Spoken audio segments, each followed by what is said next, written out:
All right, everybody. Thank you so much for being here for the Business Unusual Corporate Contributions to Climate Solutions dialogue, this conversation featuring a number of phenomenal guests you'll hear from today. I'm Matt Scott, the Director of Storytelling and Engagement at the global nonprofit climate solutions resource Project Drawdown. And this is part three in a webinar series um, in accordance or in coordination with Drawdown Ecochallenge, which is a phenomenal platform inviting folks to engage with climate solutions and take action on some of the most substantive climate solutions in the world today in their communities in their own small ways, whether as individuals or as groups. And I'm thrilled to host this conversation, to welcome the guests who you see on our screen. And before diving in, just want to encourage you again to use the Q&A box as we go along to share where you're joining us from in the chat. And without further ado, I want to actually invite all of our panelists to turn on their video because it is a good time for us to introduce each and every one of our phenomenal guests. So I will stop sharing here. And yeah, thanks again, everyone, for being here. And yeah, as we start out, I actually want to go to you first and foremost, Tonya.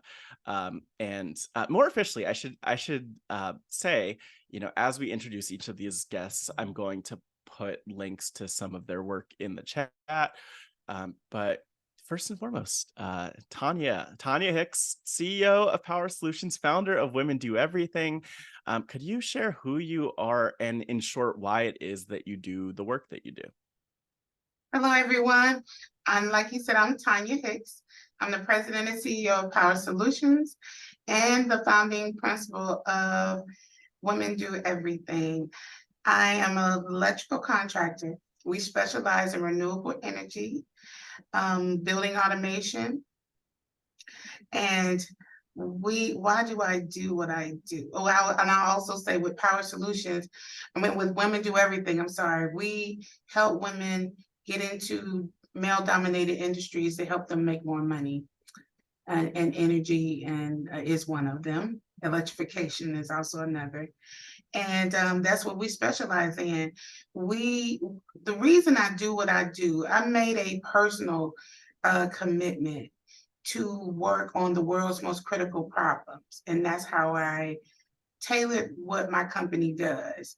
And the world's most critical problems are water, food, energy, connectivity, and mobility. And we actually operate within that nexus of water, energy, and food.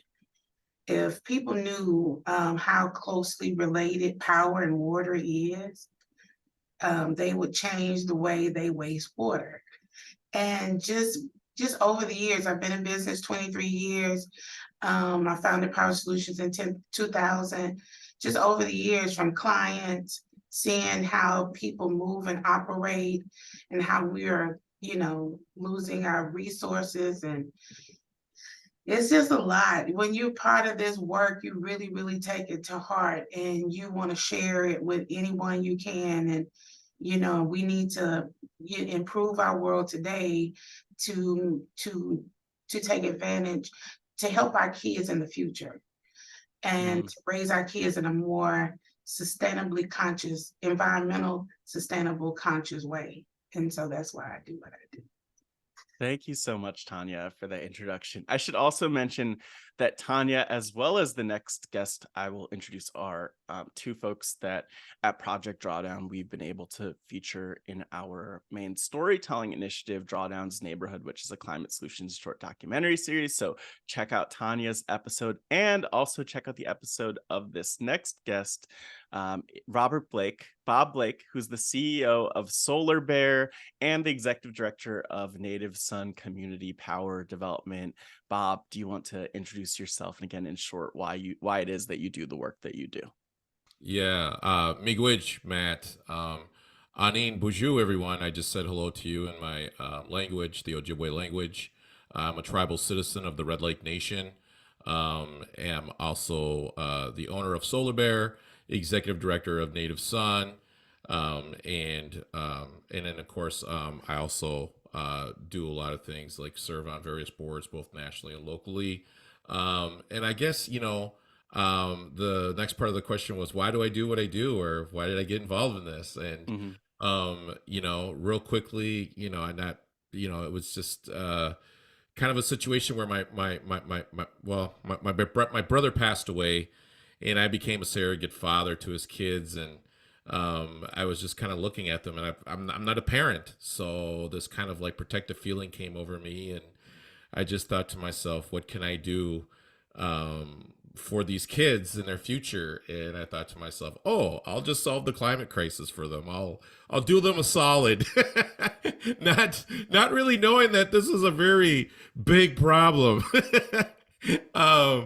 And so, but I kind of thought to myself, well, somebody should do something about this. So then I started down the road, and I just started a company called Solar Bear, and just a lot of people loved the concept, the idea. The kids really loved it, and it just sort of kind of took off from there. And we had some protests against the pipelines up here in the Midwest, and a lot of the tribes are involved in that. And we just kind of thought to ourselves, well, how do we make this energy transition, and you know, uh, get tribal nations to lead the way, and then have other people be involved. So that was really how I got involved with all this, and it's been really exciting. And miigwech everyone for having me on the webinar today.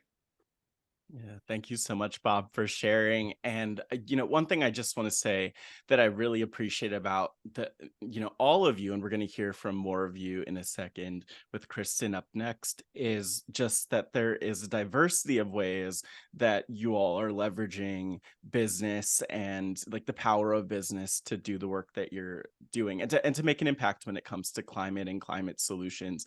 But next up, I want to invite Kristin Bloser, who's the Vice President of Senior Corporate Sustainability, or the Vice President, Senior Corporate Sustainability Officer at Comerica Inc.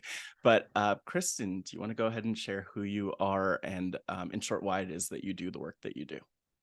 Yeah, thanks, Matt. And I really appreciate the invitation today and the chance to speak to everybody. So, it's interesting.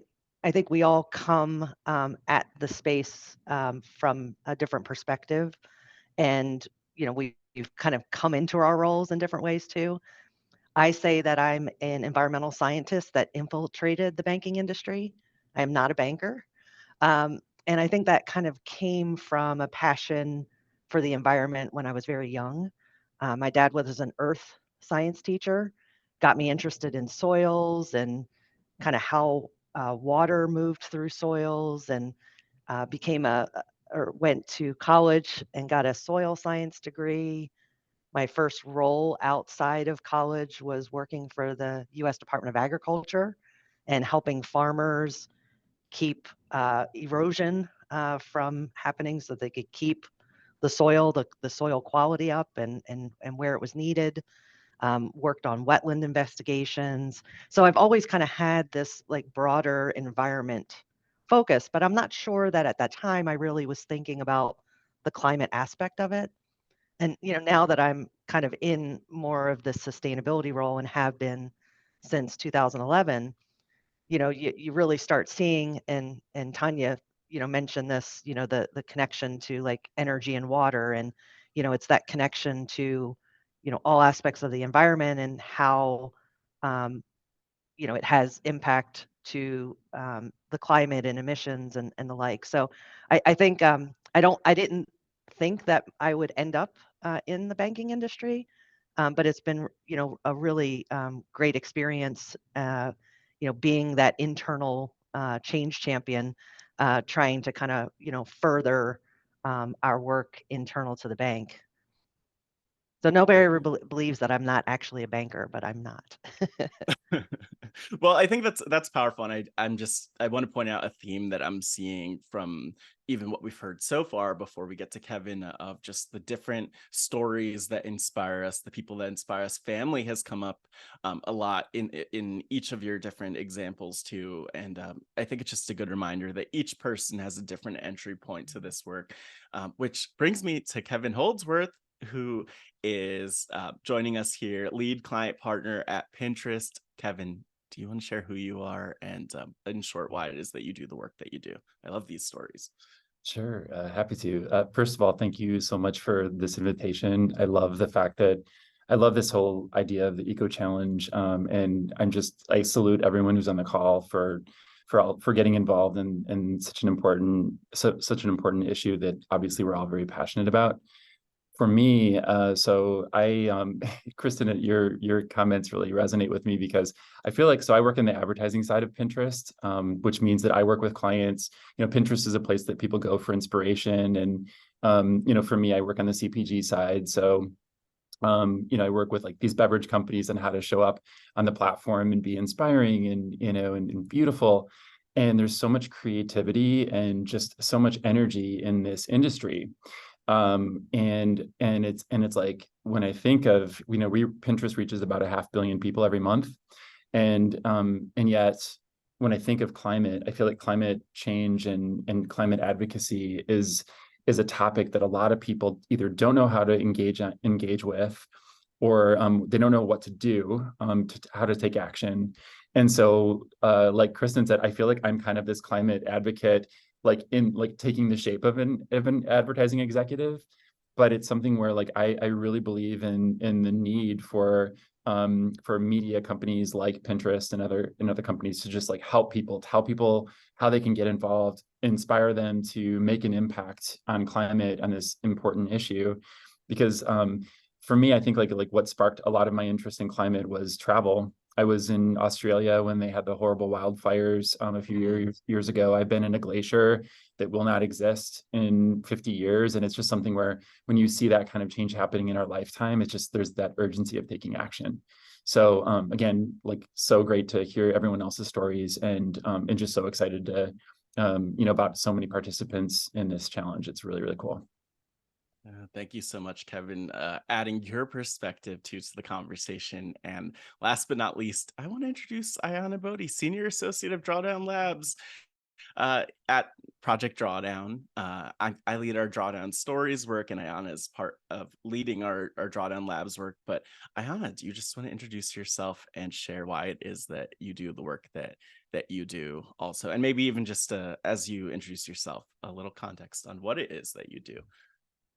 Yeah, thank you, Matt. Hi, everybody. My name is Ayana Bodhi. Super excited to be here with all the participants tuning in and just like this amazing panel who are all just absolute powerhouses. I'm like very honored to be here with y'all today.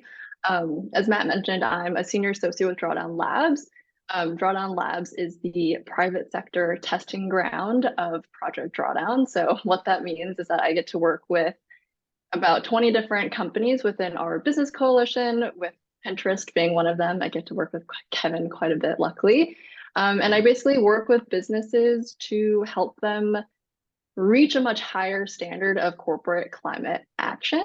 And I think it's pretty clear to probably all of us here that many companies are not doing enough on the climate crisis. And a key kind of ethos at Project Drawdown and Drawdown Labs is that engaging employees, kind of like the foundation of all of these businesses, is a really key part to kind of reaching this much more expansive way of approaching climate action and implementing climate solutions. So I get to work with super passionate employees across companies who, don't work on sustainability teams, but really want to do something about the climate crisis. So I create resources to really help employees make the connection between their day job and the broader climate crisis and, even their company's corporate sustainability goals. And I think I came into this work, I'll be very frank, that I've always been pretty skeptical of corporate sustainability.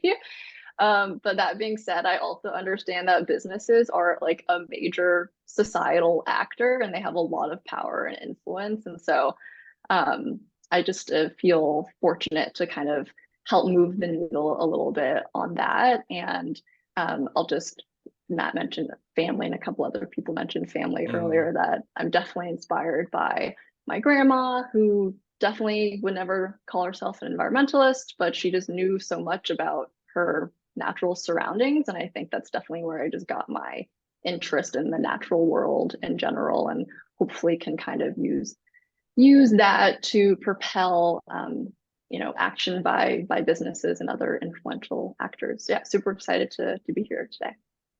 Yeah, thank you so much, Ayana. And I again love the range of perspectives here too. And I'm even just looking at the time like, oh man, this is all going to be over, but appreciating it now while we're going for the next 40 or so minutes. I actually want to start out with a question that some of the viewers might have, which is like, why businesses, like why are businesses an important part of climate solutions? And again, considering your various perspectives, like something I'm really curious to hear from each of you is like, what's the like aspect of business that that you're leveraging to move solutions forward? So I know in a couple of cases you all are working on things that are climate solutions, and others you're working in bigger corporate environments where you want to integrate solutions or tapping into and rallying employees to do that work. But Ayana, I actually want to start with you with this question of like, why business, and what are the levers that you're pulling? Gosh, so much to say. I'll just start with like kind of expanding on what I said earlier in my intro. Like companies have political influence. I'm talking, especially like corporations. They have a lot of political influence, economic influence, cultural and social influence, and they also employ thousands of people. And so businesses are a stakeholder that definitely cannot be ignored in the climate crisis. One, in terms of really big corporations that have a lot of influence to move the needle, as well as companies that like Bob and Tonya run that are like very solutions focused, who are kind of like this wave of businesses that we actually need.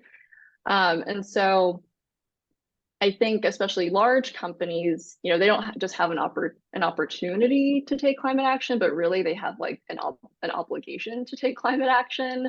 And so at Drawdown Labs, we're really kind of focused on this idea that net zero by 2050 is a great goal, but like there's a lot more that we need to do. And we need to be pulling all of these different levers that companies have. And those are things like, yes, of course, reduce emissions first and foremost, but also thinking about how are you advocating for climate policy? How are you showing up for policy advocacy? How are you showing up and rethinking your financial relationships? How are you ultimately, like, what is your business model? And is it serving a just, equitable, climate solutions focused future, or is it not?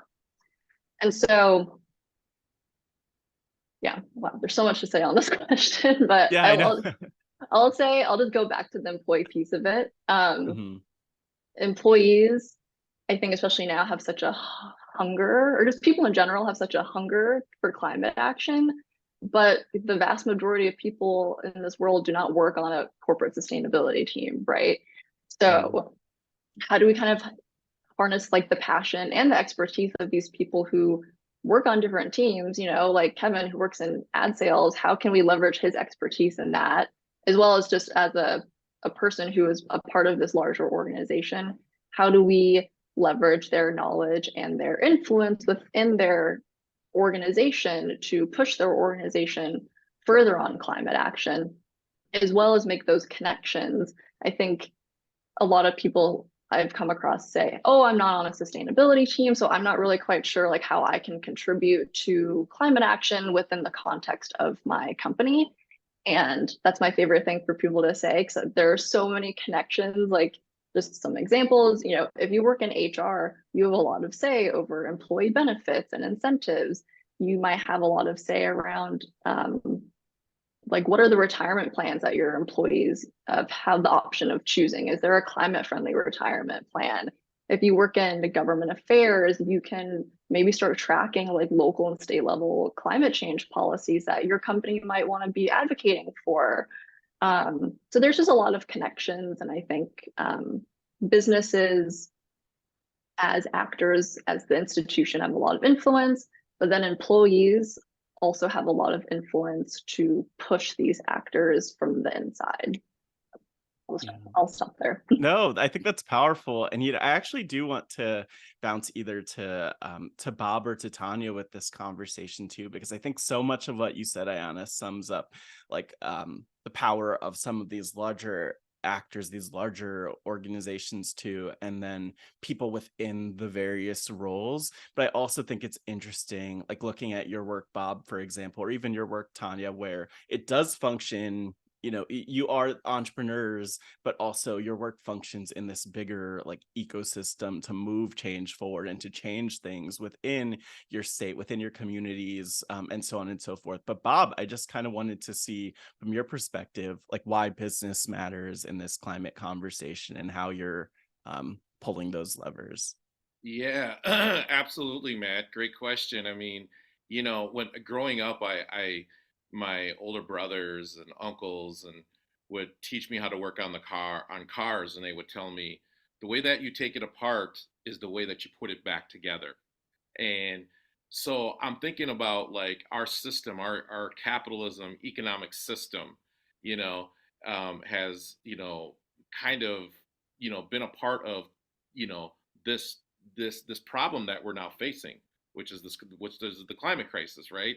And so why can't we use the same system that helped us get us in the situation to get us back to a more sustainable and more leverage kind of way? And so I feel like we're at this point in time where the world is basically saying to all of us humans, like, I'm going to give you this big problem, but like you can solve all your little problems with this big problem, And so that's why I really feel like businesses, nonprofits and what have you really are at this point in time where they can really play a really significant role in this energy transition and in battling the climate crisis. So I don't think, if we can just stop and listen to what the world is telling us, COVID is the shot across the bow, so to speak, listen, wake up, hear what we're telling you, world, hear what we're telling you, human beings, like start imagining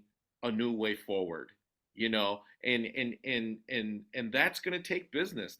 We're not just going to change our economic capitalism system, but how do we make that where we can, have it where we could take this opportunity to really lift people out of poverty, where we could, basic, a boat lifts all tides, right? Or a tide lifts all boats, so to speak. You know what I mean? And bring and make this a more equitable society with this problem that we're being given. So I really feel like business has a really big part in this whole transition and can really lead the way. And I really believe, Matt, that it has to, right? And so, those are kind of my just random thoughts there that I'm thinking. No, I think that's powerful. And I know, Bob, that one of the communities that I've heard you talk so much about is just focusing on various indigenous communities within like the context of business opportunities and entrepreneurship and the like. But that also makes me think of you, Tonya, and actually a lot of what Bob said made me think of you in terms of like going back to the communities, going back to the people who often are forgotten by the systems and creating these opportunities. But just considering your work in general and also thinking about Women Do Everything and your work with women entrepreneurs, I just want to give you the space to talk about the power of business from your perspective in general, but also just when it comes to moving this climate solutions forward, truly. Yeah, I'll give you an example of what I'm doing with my business currently. One thing that I didn't mention earlier is I have a manufacturing division of Power Solutions, which is where we manufacture EV chargers. And we manufacture, our brand is She EV. And she, of course, because I'm a woman, but she really stands for smart home energy. So She EV, we not only build chargers to put in safe places for women to charge, but we're also creating an advocacy arm around it. And there is nothing mandated where the charging stations go. And so currently women don't charge it. Women EV drivers don't charge at night because usually the charging stations are in the back, in the dark, on the side. And so I saw the need to go all the way to Capitol Hill, and I'm still fighting this uphill battle to change regulations to place those chargers up front, not only for women, but also other people that are vulnerable in our communities, being elderly and disabled. And so I saw a problem, of course, as we do as entrepreneurs, and we want to fix it. But you have to go beyond that to sometimes change legislation and regulation in order to ensure that as this money is coming down from the IRA and the BIL, that's the Inflation Reduction Act and the bipartisan infrastructure law that is putting EV infrastructure across the country, that women will not be left behind. And so I created She EV and a community for She EV to help women transition to be EV drivers. Only a third of all the drivers in the world are EV drivers are women. And so women are slower to adapt to EVs due to the lack of infrastructure, the lack of confidence in traveling, and also the lack of knowledge about the technology. And that's what we're working on.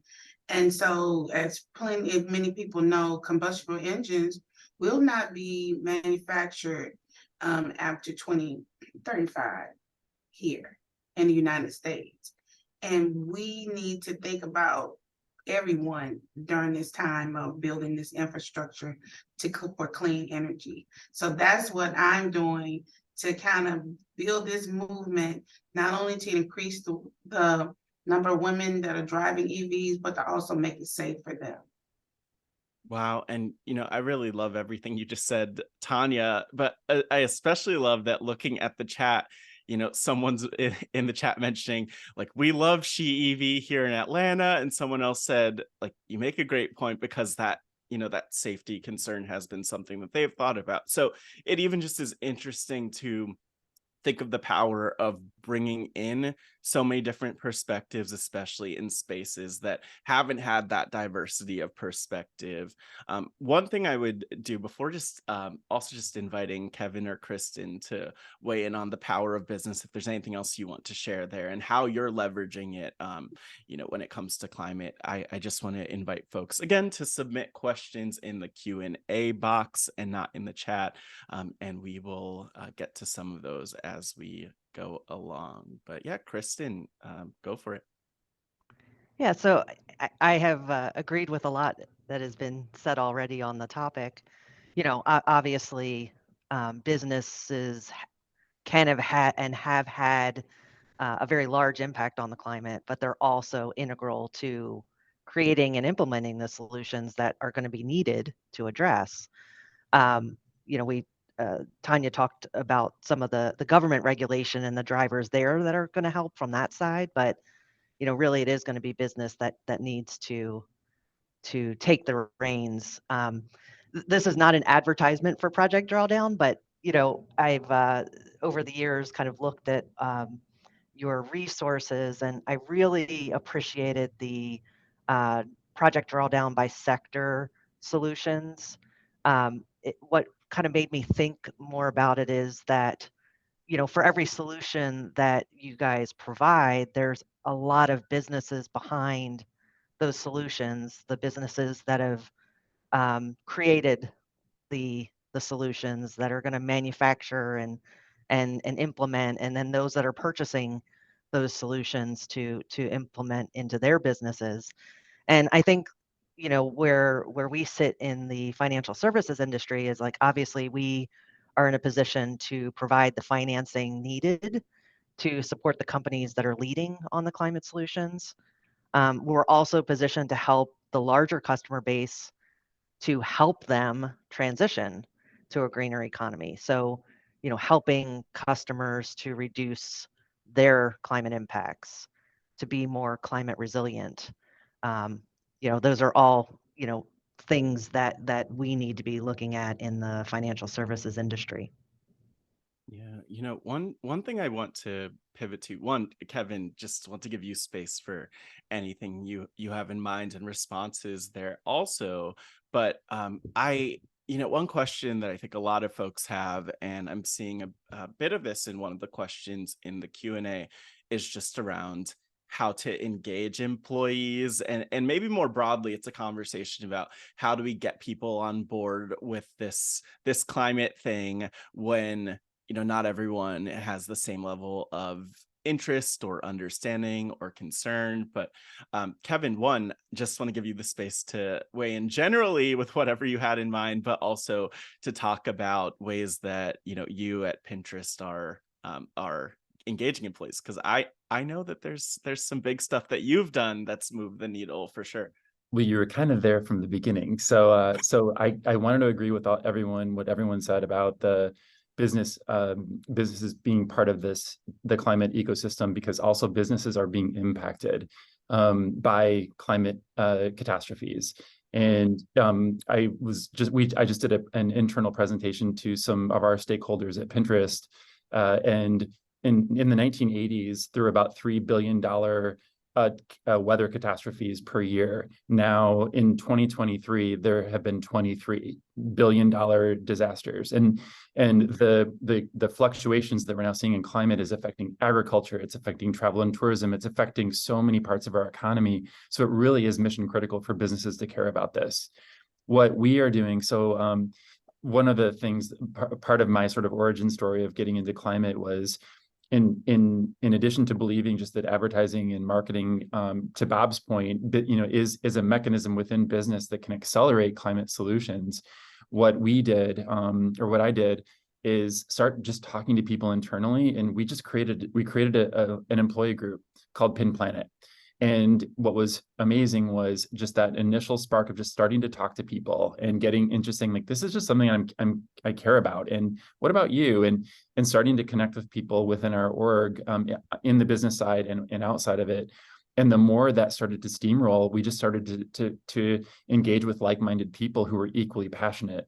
Drawdown actually, and Matt actually came in and helped our employees at a company event come up with their climate ikigai, which is sort of like, if you could focus on one thing that you wanted to get passionate about and address in climate.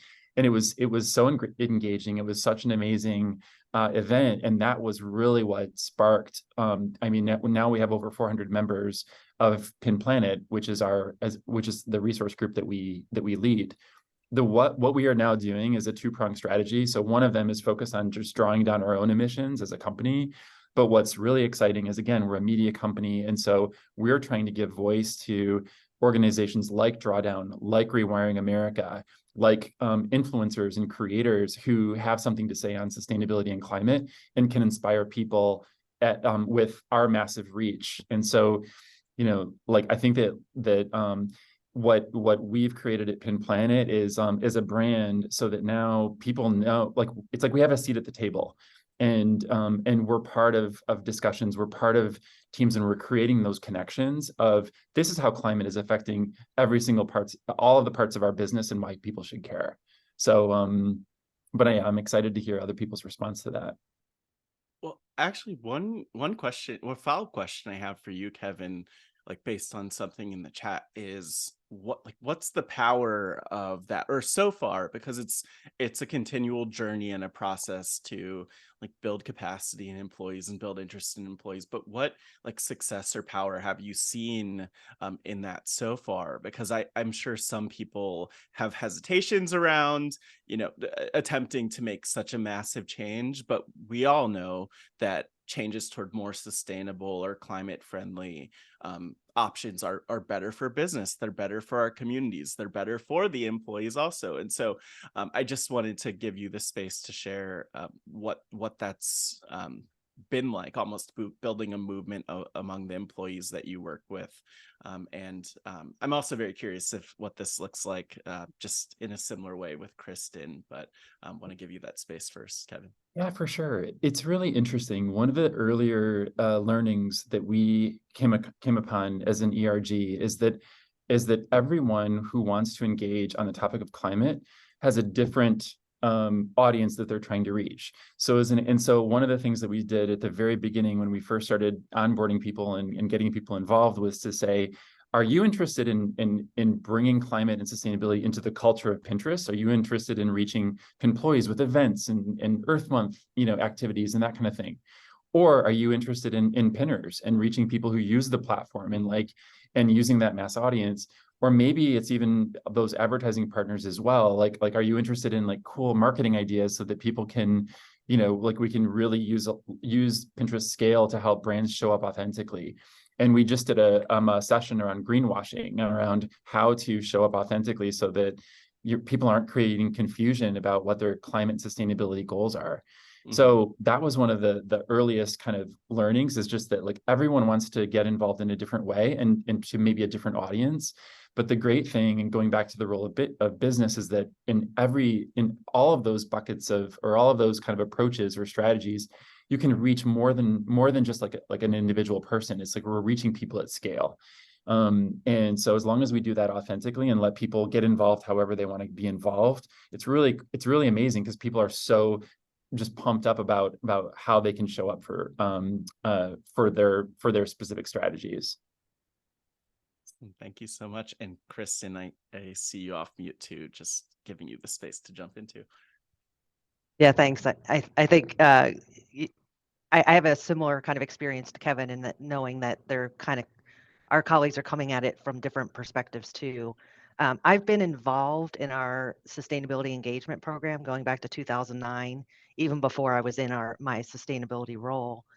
And it's definitely morphed into a much broader program over the years. So we started with our employee resource green team back in 2009, and that has brought in a base of colleagues who are passionate around sustainability. And then in 2015, we actually started what we call a sustainability education and engagement program that kind of starts by educating colleagues on sustainability. And that kind of gets into, Kevin's comment on, people coming at it from different ways. Like sometimes colleagues might have a real passion around food sustainability.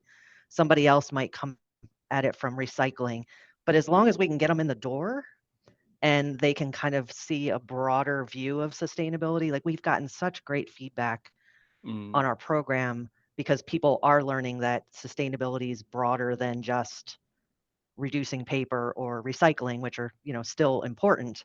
But we've moved them from engaging to being able to communicate what they learn, and then finally advocating and being able to do sustainability, so take action.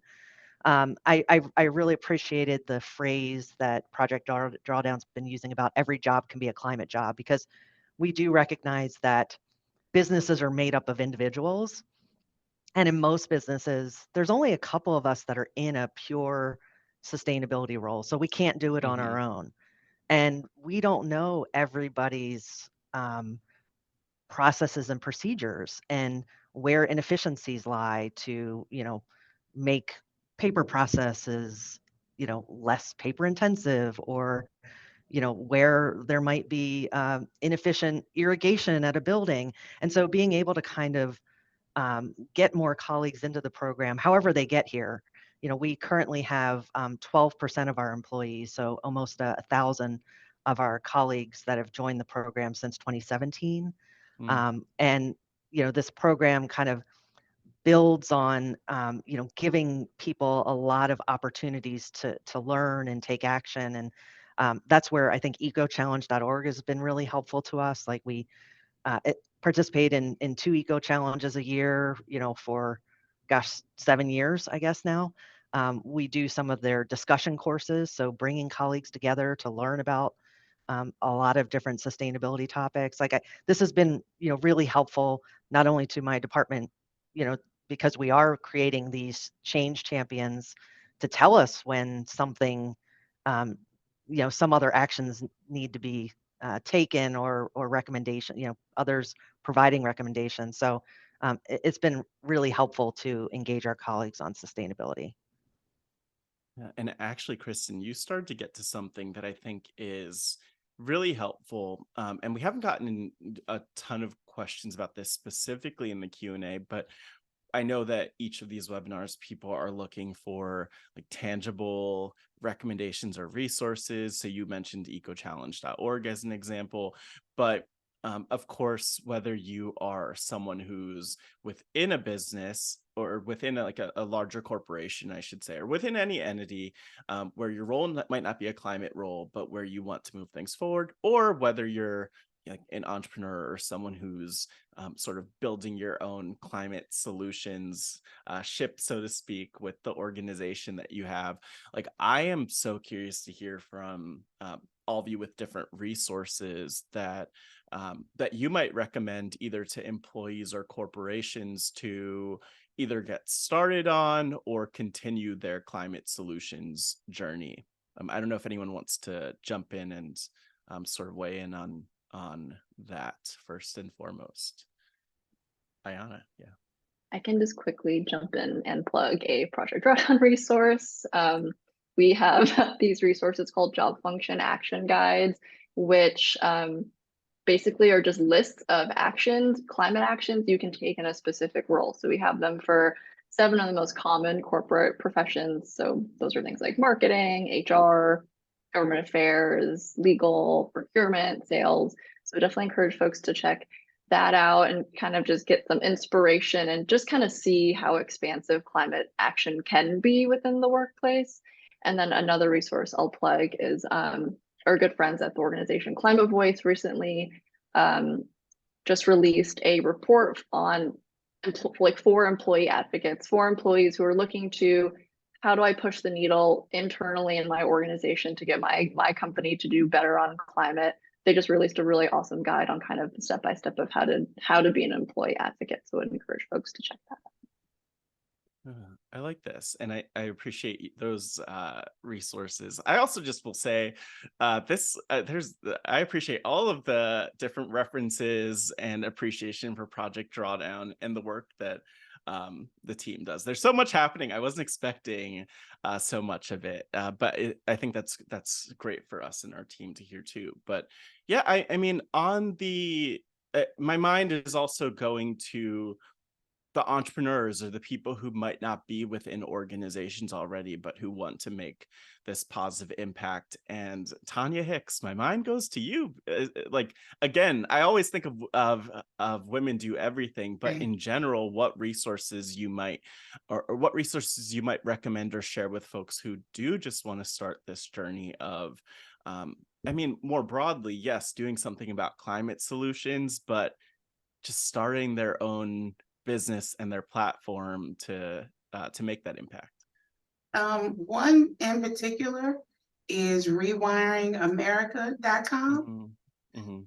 And along with Rewiring America I'm one of the clean energy CEOs. It's a list of CEOs they have on there, and we're mostly small businesses that have committed to climate change and electrification. But Rewiring America, it helps just the average everyday citizen and small businesses be able to learn more about the Inflation Reduction Act and how you can participate in order either to take advantage of the rebates and the tax credits for electrifying your home, or to participate as a contractor. To do the work, and that's pretty big. With the billions, with a capital B, that are coming down, it's a great economic opportunity to help not only with electrification but also with weatherization.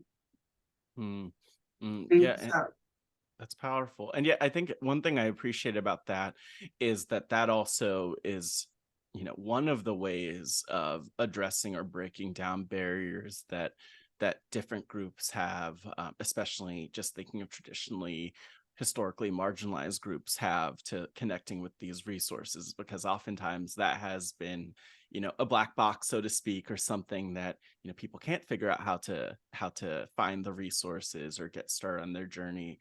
But Bob, yeah, really similar question. What resources you might recommend to folks, or what resources do you share with folks to help them start their own journey leveraging business for the greater good?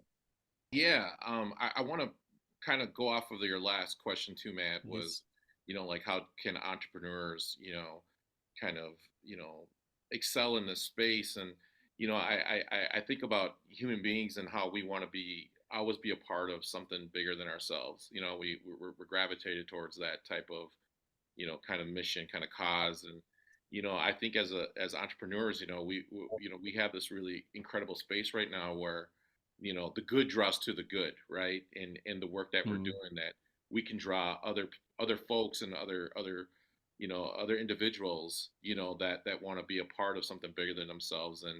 And what, greater cause, I think, right now than the climate crisis, right? So, if you're building a business, if you're doing something in the space, and you do know there's all these federal dollars and state dollars coming down the line that can help support your business or get it off the ground.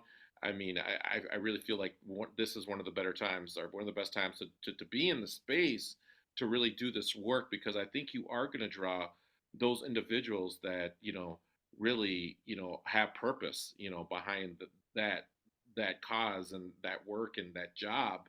And you really are going to get that more production. And at least that's what I find in my company, and the work that I do with the people that I work with, is that they're motivated to fight the climate crisis, and they're going to get a mm, paycheck to do it. Like, mm. there's just so many, positive aspects of this. So, and then I think to the second part of that question is like, what kind of resources, I think it's the same thing that everybody's saying here. Rewiring America, Mm, and I would also say the Eco Challenge, all those really, there are so many really cool things here in the Midwest or Minnesota. We have CERTs, clean energy resource teams. I mean, there's just green step cities. There's just so many really cool things that are happening, in the space that, I think that folks can really jump in and get involved with. And say you work with a company that maybe isn't doing something, or you're working for an employer that isn't doing something, there are those individual steps. So, I think that it's going to take all of us, and that's really, the crux of the problem with the climate crisis. It really is going to take all of us. yeah, yeah. And Yeah, Tonya, I had one more thing. yeah. Most metropolitan cities have sustainability divisions in their city. Like we have Hmm. under the mayor's office, we have the mayor's office of sustainability, and we have a chief sustainability officer, Chandra Farley. Hmm. And we have a program here in Atlanta where you can become an ambassador. I'm an ambassador, a sustainability ambassador for the city. And it's like a 8-week program where they take you through different things that you can do in the city, to engage in sustainability and to help your local community or your church or your group, or just you as a citizen. So I would check your cities to see what sustainability arms or offices that they have. Yeah, there. I Matt, mean, I think one thing that jumps out is just how many different resources there are out there, which is awesome. Bob, back to yeah, you I just too. want to say what Tanya, I just want to add to what Tanya was saying. Clean Cities Coalition, they just had their 20-year anniversary. And I mean, that's a great, and they're located all over the United States. So, and also too, I mean, I've volunteered and got involved in a lot of these different groups, and I've met so many good people and made so many good friends at these places. So, I mean, it really is a community, and it's a really fun community to be a part of. I love all of this. I love all of the resources that have been shared. One thing that I'll do in follow up to this with all of our panelists is just invite you all to share any links you want us to put out, because this is obviously being recorded, and sometime next week, most likely, we'll put out a blog post and the recording. And so I know folks might be wondering, like, where can I find all of these links, or will the links in the chat be available otherwise? Like, yes, we will capture what we can and then put that into a blog post in follow-up. But like I said about 30 minutes ago, this is such a short conversation. We don't have a ton of time left, but I do want to. I saw Kevin, you came off mute a second ago, and I just want to give you the space to share what you have in mind. Yeah, I just wanted to say exactly what Bob said, that really, I have never met a more generous group of people who want to see everyone succeed. The climate ecosystem is vast, and it's like the universe, and it's like growing constantly. And I feel like there are so many people who want, everyone in this space wants to, we collectively want to see everyone succeed. So and it's kind of addicting. The more you start to make connections, and then people will put you in touch with other folks, and you'll find your place. It's just a matter of, like, don't be afraid to start reaching out to people and build those connections, because people will want to see you succeed. Yeah, and I mean, just to echo what you said, Kevin, I think you're such a great example of that, because I've been fortunate to be able to, at least somewhat from afar, sometimes closer up, like, see you actively doing that and reaching out to different resources and figuring out how to move sustainability forward in the context of your organization. And one question that jumps out to me, because we had plenty of questions that came through, is about just like how to get leadership buy-in on board when it comes to sustainability goals. While there is that specific question, I guess something I want to do with our remaining 5 minutes or so is just invite each of you to share any advice you might have, whether that's for, well, yeah, any advice you might have for an individual. So thinking of an employee or a would-be entrepreneur as they get started on their journey. You all shared such amazing resources. So I want to invite you to share advice, but if there's anything else you want to say, the floor is absolutely yours. Oh yeah, go for it, Tonya. Yeah. Well, a lot of corporations will allow you to match funding. It's finding local organizations that are in sustainability, environmental justice, or in those spaces, agriculture, urban agriculture, or even rural agriculture, but just looking at the different organizations in your area. And then you can also give suggestions to your higher ups on, or your social division on, places to volunteer. So a lot of my team volunteer in the community gardens in the area to help communities to grow their own food. So just making it fun, and even working with kids in the schools. A lot of the times the schools are doing a lot of things around sustainability, and you can partner your company with that school. I just want to thank you, Tonya, for mentioning that, because so much of what we've talked about has been, what can we do within our roles for our organization or within the context of our business, but a huge thing that so many folks could do. And I know that this often falls under like employee engagement or civic engagement, community engagement, is like get involved with the community and climate solutions within it, which is also a phenomenal way of doing things. But Kristin, I want to give you the space to share what you want to as we get closer to wrapping up. Yeah, and I'll make it really brief. But when I think about for folks who might not have a corporate sustainability office, but they really want to start that conversation internally with their executives, you got to make the business case. So bringing information to the executives, looking at your peers and seeing what they're doing, and being able to translate that into, okay, here are the risks and opportunities of us doing something or not doing something. I think that's kind of like a really good first step at making progress within companies. Thank you, Kristin. Bob, yeah, go for it. Yeah, I'm just gonna say, man, dream work makes the team work. Go. You know what I mean? And I mean, I think that if you're gonna have a company, if you're gonna have a business, if you're gonna want to compete in the future, you're gonna have to bet on green. I'm sorry, but that's just the way of the future. And so, if you want to be able to reach those customers and reach those individuals, I mean, I think that your company is going to have to be right with the environment. So I'm a firm believer that healing is in the environment, and once we start concentrating on healing the environment, I think we're going to heal the relationship with ourselves and with each other. And and when that happens, I mean, that's going to be a better place for a business. It's going to be a better place for all of us. So that's really the way I kind of see it. Awesome. And yeah, as we wrap up, Kevin, Ayana, things that you want to share. Ayana, you first. Yeah, I mean, plus to everything that's been said. And my one thing I'll say is if you're an employee within a company and you want to make a difference, one, I would say just remember that like you do have agency, like you probably have more agency than you think you do.